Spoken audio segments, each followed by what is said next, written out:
அனைவருக்கும் வணக்கம் நண்பர்களே. நான் ராம்குமார். உண்மையான தூய மனதுடன் வரும் பக்தர்களுக்கு ஆன்மீக விடுதலையும் நித்திய பேரின்பத்தையும் அளிக்கும் முக்தீஸ்வரர் ஆலயம். ஆமாங்க, இந்த கோயில் தான் இன்றைக்கி நம்ம பார்க்க போகிறோம். இந்த முக்தீஸ்வரர் கோயில் எங்கே இருக்குது அப்படின்னு பார்த்துட்டிங்கன்னா, ஒடிசா மாநிலத்தின் கொர்தா மாவட்டத்தோட தலைநகரான புவனேஸ்வரில் தாங்க இந்த கோயில் இருக்குது. நமக்கு ஏற்கனவே ரொம்ப தெரிந்த லிங்கேஸ்வரர் கோயிலுக்கு ஒரு 500 மீட்டர் தொலைவில் அமைந்திருக்கக்கூடிய இந்த கோயில் தான் முக்தீஸ்வரர் ஆலயம். இங்கே மூலவர் லிங்க வடிவில் உள்ள சிவபெருமான். கிபி 10ஆம் நூற்றாண்டை சார்ந்த இந்த கோயில் கலிங்க கட்டிடக்கலையில் உருவானது. இதுக்கு நாம் முன்பு பார்த்த பரசுராமேஸ்வரர் கோயில் போன வாரம் பார்த்துருப்போம். அந்த கோயிலுக்கு ஒரு 100 மீட்டர் தூரத்தில் அமைந்திருக்கக்கூடியது தான் இந்த கோயில். ஆனால் அந்த கோயில் கட்டப்பட்ட காலத்திலிருந்து கிட்டத்தட்ட ஒரு 3 நூற்றாண்டுகள் பிறகு கட்டப்பட்டது இந்த கோயில். மேற்கு நோக்கி அமைந்த இந்த கோயிலில் தோரண வாயில் மிகவும் பிரசித்தி பெற்றது. இப்போ நாம் பார்க்க போகிறது தான் அந்த சிறிய வடிவிலான தோரண வாயில். ஒரே கல்லால் செதுக்கப்பட்ட அந்த தோரண வாயிலில் வேலைப்பாடுகள் மிகவுமே சிறப்பாக செய்யப்பட்டிருக்கும். அதனாலேயே இந்த கோயிலை நம்ம எவ்வளோ நேரம் வேணாலும் கண் கொட்டாமல் பார்க்கக்கூடிய அளவு ஒரு பிரமிப்பையும் ஒரு சிறப்பையும் பெற்றிருக்கு.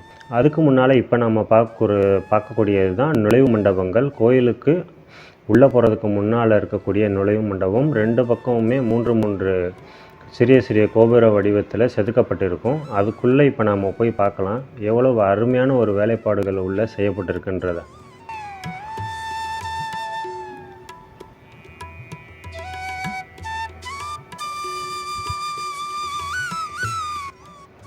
அதுக்கு பக்கத்துலேயே நம்ம வலது பக்கமாக போனோம்னா இன்னும் சில அம்மன் மற்றும் பத்திரகாளியோட கோயில்கள் எல்லாமே நம்ம பார்க்கலாம்.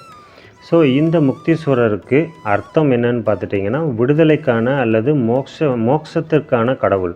அதாவது தன்னை மறந்து நம்மளை முழுமையாக சரணாகதியை அடைந்து இந்த கடவுளை நம்ம வேண்டும்போது அடுத்த ஒரு மறுபிறவின்ற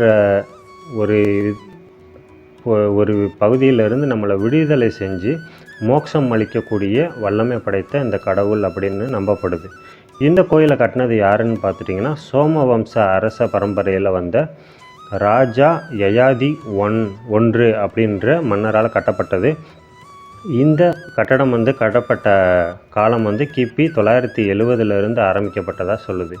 இப்போ நாம் அந்த தோரண வாயிலை கடந்து கோயிலுக்குள்ளே போக போகிறோம்.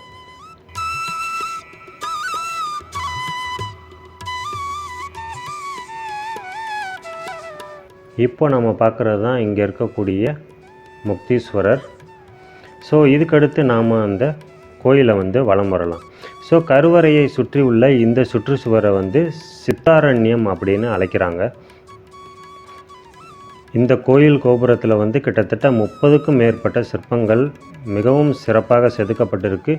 இப்போ நம்ம பார்க்குறது தான் கோமுகம் சொல்லக்கூடிய அந்த அபிஷேகம் பண்ணக்கூடிய பால் வரக்கூடிய பகுதி.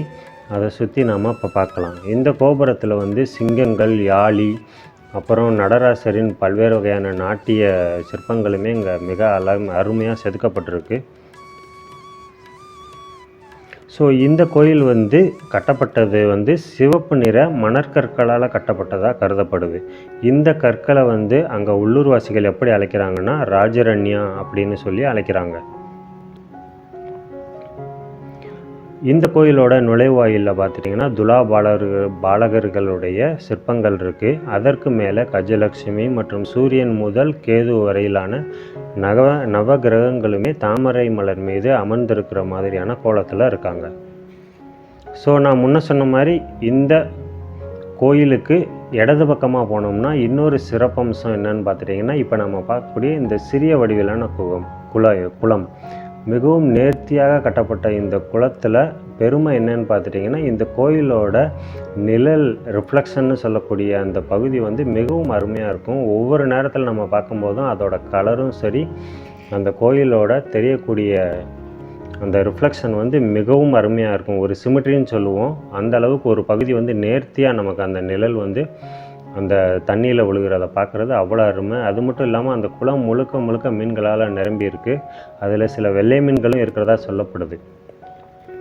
ஸோ நான் முன்ன சொன்ன மாதிரி இந்த தோரண வாயில் வந்து கீழே சதுர வடிவிலான கீழ்ப்பகுதியையும் அதுக்கு மேலே வந்து தூணின் நடுப்பகுதிகளில் வந்து கிட்டத்தட்ட ஒரு 16 பட்டையான அமைப்பாக நம்ம செதுக்கப்பட்டிருக்கு. அதற்கு மேலே காணப்படுற தோரண வடிவம் மற்றும் அதில் அமைக்கப்பட்டிருக்கக்கூடிய படுத்திருக்கும் நடன மங்கைகள் போன்ற வடிவம் மற்றும் அதன் நடுவே உள்ள ஒரு மிகவும் ஒரு வேலைப்பாடுகளுடன் செய்யப்பட்ட ஒருவரின் முகம். இப்படி பார்த்துட்டிங்கன்னா அந்த தோரண வாயில் வந்து மிகவும் அருமையாக அமைக்கப்பட்டிருக்கும். அதுக்கு இந்த தோரண வாயில் வழியாக நம்ம அந்த கோயிலை உள்ளே பார்க்கும்போது அந்த சிங்க உருவம், அந்த கோபுரத்தின் கீழே உள்ள அந்த சிங்க உருவம் வந்து அவ்வளவு நேர்த்தியாக தெரியும்.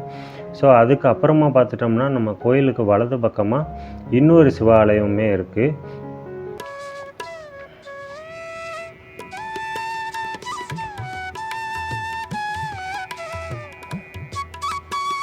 ஸோ இந்த கோயிலில் வந்து இன்னொரு சிறப்புன்றது வந்து முந்தைய கோயிலோட கட்டடக்கலையிலேருந்து கொஞ்சம் மாறுபட்டது. எப்படின்னா அந்த கோயிலில் வந்து ஒரு எண்கோண வடிவிலான சுற்றுச்சுவரை தாண்டி கோயிலை சதுர வடிவில் அமைக்கப்பட்டு அதுக்கு மேலே பிரமிடு போன்ற கோபுரம் அமைக்கப்பட்டிருக்கு.